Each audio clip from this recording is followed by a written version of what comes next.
Hi friends, today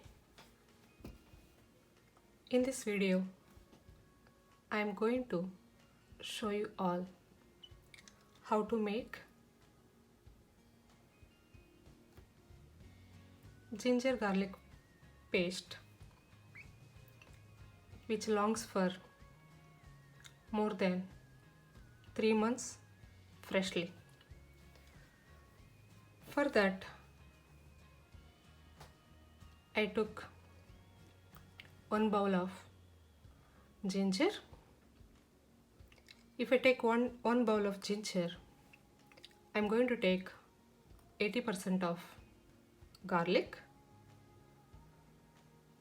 and I'm taking 1 tablespoon of salt, and I'm taking half tablespoon of turmeric,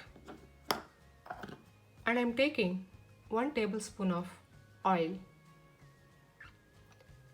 Now I'm going to keep all my ingredients into jar, and I'm going to add oil, salt and turmeric.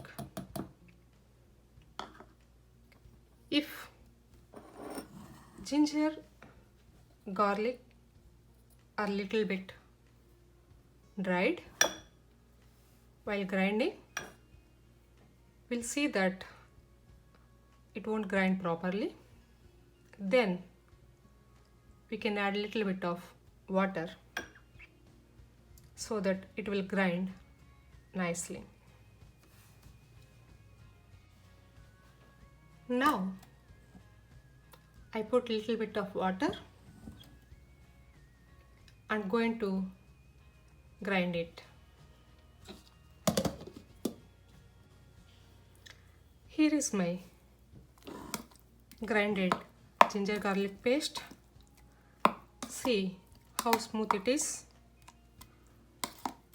and looking so nice. Now store this one into glass container and keep it in the fridge. It will be fresh up to 3 months and taste won't be changed. Thank you for watching. Please do like, share and subscribe for more videos. Thank you. Here is my final paste of ginger garlic. Thank you.